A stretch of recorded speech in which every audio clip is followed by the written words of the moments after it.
아주 특이한 게 여기에 보시는 것과 같이 공집합이라고 하는 거 이렇게만 적으면은 집합인데 아무것도 없는 게 되거든요. 근데 이 공집합을 가지고 있는 어떤 집합도 있을 수가 있다. 그리고 이 공집합을 가지고 있는 어떤 집합의 집합도 있을 수가 있다. 라는 게 아주 특수한 겁니다. 집합론에서 사용하고 있는, 이 수업에서도 사용하고 있는 그 개념에서 아주 특수한 게, 그러니까 머리로 좀 상상이 안 되는 추상적인 대상들도 기본적으로는 집합의 원소로 이제 포함을 시킬 수가 있습니다. 그래서 아주 특수한 게 이제 공집합이라고 하는 거, 뭐 숫자 0을 보통 공집합이라고 집합론에서는 규정을 하거든요. 그리고 여기에 이 속성이 어떤 속성이 되어야 되는지에 대해서 전혀 규정을 안 해주고 있기 때문에 여기서는 뭐 자기 자신의 원소가 아닌 것들, 뭐 이런 것도 이제 들어갈 수가 있는 거죠. 그래서 아주 특수하게는 뭐 이런 표현을 또 씁니다. X는 X의 원소가 아닌 그런 대상들을 여기에 모으는 것, 그런 것도 여기에 그 X는 Y의 원소이다. 가 아니다. 라는 부정을 이렇게 쓰는 거거든요. 뭐 이런 것들도 이제 포함이 되기 때문에 여기서 뭐 집합론의 역설이라든가 그런 것들도 다 들어가는데 이런 부분이 좀 직관에 위배되는 케이스가 있죠. 집합이라는 걸로 어떤 대상들의 전체라고 이렇게 봤을 때 그 전체라는 거를 일종의 어떤 보자기라고도 볼 수가 있는데 보자기라고 하면은 안과 밖이 이렇게 좀 구별이 잘 되잖아요. 보자기는. 근데 집합 같은 경우에는 그게 아까 같이 이제 자기 자신의 원소를 가지지 않는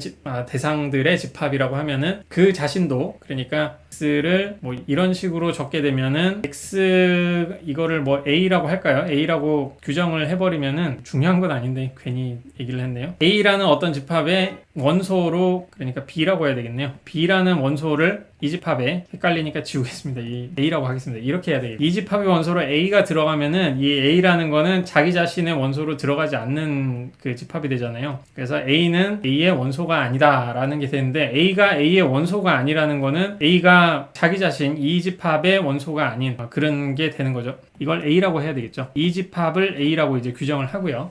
A를 이걸로 이제 정의를 하게 되면은 A라는 원소가 자기 자신 안에 이제 들어간다라고 하면은 자기 자신 안에 들어가지 않는다라는 게 돼야 되니까 A라는 원소는 자기 자신의 원소로 들어갈 수가 없는 게 되고 A라는 원소가 자기 자신의 원소로 들어갈 수 없는 상황이 되면은 이 속성을 또 만족하기 때문에 또 A라는 원소가 자기 자신에 또 들어가게 되고 뭐 그런 식의 표현이 되는데 이게 그 집합론의 역설을 야기하는 이 속성에 대한 규정을 안 하기 때문에 좀 문제가 생기는 거죠. 그래서 집합이라는 직관적인 개념, 특히 이 수업에서 사용하는 그리고 뭐 현대에서 보통 그 나이브 셋 티어리라고 하는데 거기에서 말하고 있는 그 집합은 추상적인 대상을 다 포함하고 있기 때문에 조금 특이한 케이스가 있다. 뭐 그런 거를 좀 특이하다, 좀 다르다. 뭐 이 정도만 좀 생각을 해주시면 되고요. 그리고 그렇게 중요하진 않은데 하나 정도 좀 알아두실 거는 여러분들의 전공에 따라서 이제 집합에도 개념이 좀 여러 가지가 있습니다. 지금 방금 말씀드린 그 집합이라는 거는 그 우리가 앞으로 계속 쓸 아주 표준적인 집합인데 세 가지 종류의 집합이 있어요. 첫 번째는 동일한 항목이 여러 개 출현하는 것을 허용하는 멀티셋이라고 하는 뭐 이런 것들 하나 있고, 둘째는 순서를 고려하는 수열이 있고, 그리고 우리가 사용하는 이 집합 개념은 수열도 순서를 고려하는 것도 아니고 멀티셋도 아닌 뭐 그런 것들을 고려하는 거죠. 그래서 첫 번째는 뭐 멀티셋이라고 하는 거는 여기와 같이 1, 1, 2, 3, 4, 5 이런 식으로 적는데 우리가 사용할 그 집합에는 1이 이제 같이 적혀 있죠. 같이 적혀 있는 거는 그냥 동일하게 그냥 이렇게 씁니다. 1, 2, 3, 4 이것과 이제 동일한 게 돼요. 동일한 대상을 두 번 이렇게 적는 거를 허용 안 하는 거죠. 우리가 사용하는 거는. 근데 멀티셋이라고 하는 거는 이런 거를 동일한 대상이라도 이제 한 번 적었는지 두 번 적었는지 이런 것들을 다 이제 씁니다. 이게 증명론이라는 분야나 아니면 컴퓨터빌리티 티어리 좀 컴퓨터 공학 쪽으로 가면은 이거를 구별해야 되는 케이스들이 꽤 많기 때문에 거기서는 이제 멀티셋이라는 걸 쓰고요. 우리는 뭐 사용은 하진 않습니다. 그리고 두 번째는 수열이라고 하는 건데 이거는 또 멀티셋을 포함하면서 수열이네요. 이 순서 개념을 1, 2, 3, 4, 5로 적는 것과 2, 3, 1, 4, 5로 적는 것과 우리가 지금 하고 있는 이 수업에서 사용하는 집합 개념은 순서 개념을 고려하지 않기 때문에 이거나 동일한 집합으로 고려를 합니다. 근데 수열 개념 같은 경우에는 순서가 다르면은 서로 다른 집합이 되는 거겠죠. 그런 것들이 좀 구별이 된다 정도만 좀 알아주시면 되겠고요. 그렇게 보는데 방금 보신 수열 개념에 대해서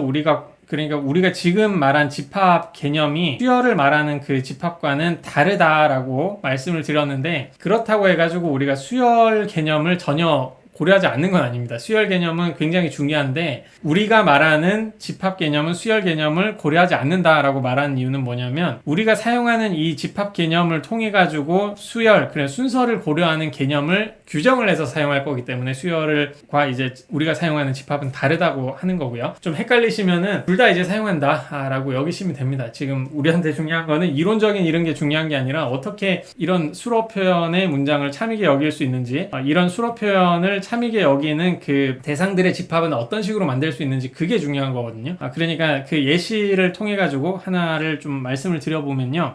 예를 들어서 X는 Y의 남편이다라는 이 문장을, 이 수로 표현을 참이게 만드는 대상들을 한번 고려를 해보면 X와 Y라는 두 가지 대상을 가지고 있는 어떤 묶음을 가진 집합이 돼야 되잖아요. 여기 보이는 것처럼. 그러니까 두 대상을 가지고 있는 집합을 하나의 원소로 가지고 있는 그런 종류의 집합이 되는 거죠. 그래서 정지훈과 김태희를 가지고 있는 집합이 하나의 원소, 장동건과 고소영을 가지고 있는 집합이 하나의 원소, 김동진과 이나영을 가지고 있는 집합이 하나의 원소, 두 대상을 가지고 있는 집합을 원소로 가지고 있는 어떤 집합을 또 집합의 원소로 가질 수 있으니까요. 그런 거를 하나의 집합으로 여기고 이런 거에 따라서 이제 X는 Y의 남편이다. 이거를 참이게 만든 그런 대상들을 고려를 할 수가 있는 거죠. 근데 문제는 뭐냐면 우리가 일반적으로 사용하는 일반적인 집합 개념, 순서 개념을 포함하지 않는다고 했잖아요. 정지훈, 김태희로 적든가 김태희, 정지훈으로 적든가 이 두 집합은 서로 동일한 집합이 되기 때문에 정지훈을 여기에 넣고 김태희를 여기에 넣으면은 정지훈은 김태희의 남편이다 하면 참이 되는데 이렇게 적어도 동일한 그 집합이 되기 때문에 김태희를 X에 적고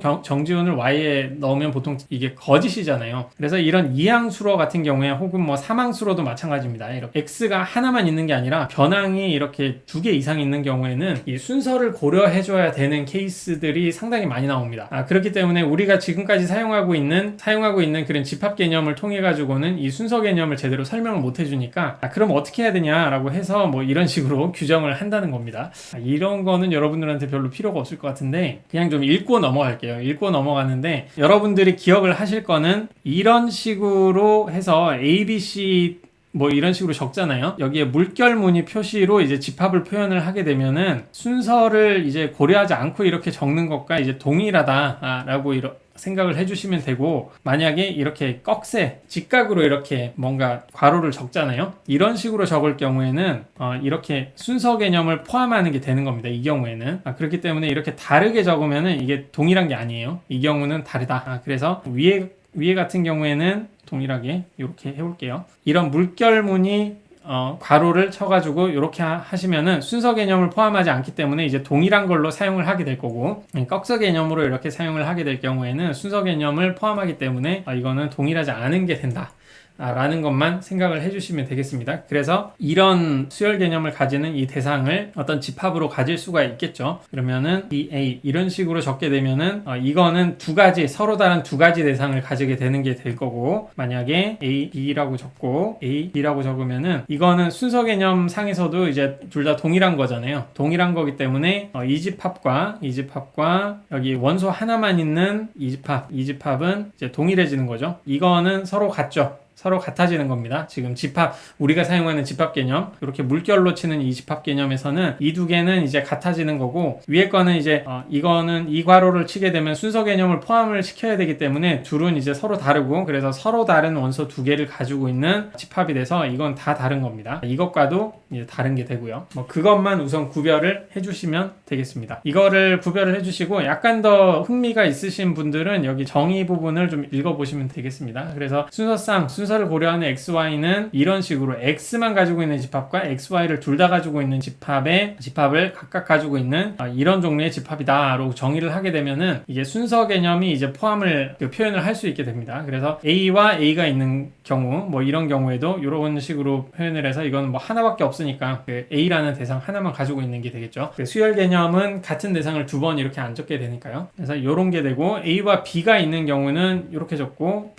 B와 A가 있는 경우는 이런 식으로 정의를 하게 되니까 두 개가 이제 구별이 된다라는 거를 알아주시면 되겠습니다. 그래서 최종적으로 여러분들이 기억하실 거는 이거는 순서 개념이 없다, 그리고 이렇게 하면은 순서 개념이 있다, 뭐 그 정도만 지금 아시면 되는 거죠. 그것만 아시면 되겠고요. 그래서 이거는 보시면은 아까 X는 Y에 남편이다 라는 표현이 하나가 있고 x는 y의 아내이다 라는 표현이 있을 텐데, 이런 식으로 괄호를 쳤기 때문에 이건 순서 개념이 있는 거죠. 그래서 이게 처음 나오고 이게 뒤에 나오고, 그러니까 처음 나오는 게 X자리에 가고 뒤에 나오는 게 Y자리에 이렇게 가는 거죠. 그래서 X는 Y의 남편이다를 보시면 정지훈이 앞에 있으면은 정지훈이 김태희의 남편이다가 되니까 이 대상은 이거를 이제 참이게 만들어주는 대상들의 집합이 되겠죠. 그 수열이 되겠죠. 그리고 이것도 이거를 참이게 만드는 수열이 되고, 이것도 이거를 참이게 만드는 수열이 되고. 근데 이 수로를 한번 볼 거예요. X는 Y의 아내이다. 이 정지훈이 앞에 있고 김태희가 뒤에 있으니까 정지훈이 앞에 있는 게 X로 들어가면은 정지훈은 김태희의 아내이다가 되니까 거짓이 되겠죠. 그래서 이런 대상이 있으면 거짓이 되고요. 이것도 마찬가지죠. 두 가지도 여기 들어가면은 거짓이 되죠. 근데 밑에 있는 걸 보시면 김태희가 앞에 있고 정지훈이 뒤에 있잖아요. 김태희가 X에 들어가고 정지훈이 Y에 이렇게 들어가는 상황이니까, 이 경우에는 김태희는 정지훈의 아내이다 되니까 이건 참이게 만들어주는 거죠. 다른 것도 이제 마찬가지로. 그래서 여기 있는 이 대상들은 X는 Y의 아내이다를 참이게 만들어주는데, 이거는 아니죠. 여기는 거짓이게 만들어주는 거고, 이 집합은 이거는 참이게 만들어주는데 이거는 거짓이게 만들어주는 거죠. 두 집합이 서로 다르다. 수열 개념을 이제 가지게 되면은 그 두 집합은 서로 다르다라는 거를 좀 알아주시면 되는 거고요. 그리고 만약에 이런 식으로 적게 된다. 수열 XY가 UV와 이제 수열이 같다라고 하는 거라면은 이제 X는 U와 같고 Y는 V와 같다라는, 이렇게 서로 같은 걸로 생각하시면 된다라고 보시면 되고요. 이 이외에도 X, Y, Z 또 뭐가 있어? 그 W 뭐 이런 게 있어가지고 이거는 U, V, W 썼으니까 ST라고 우선 하겠습니다. T는 변항으로 안 쓰는데 편의상 지금 변항이라고 좀 생각을 해주세요. 지금은 그렇게 하면은 X와 U가 같고 Y와 V와 같고 Z와 S가 같고 W와 T가 같고, 이런 거를 다 같은 걸로 이렇게 수열 개념으로 보실 때 같은 걸로 여기에 실수가 있다라는 거를 좀 생각해 주시면 되겠습니다. 그래서 팝은 이런 걸로 적는데, 요거는 수열이고 이거는 이제 순서 개념 포함을 안 하고 이거는 순서 개념 포함한다 라는 거, 순서 그거를 아시고 이제 지금으로 넘어가죠.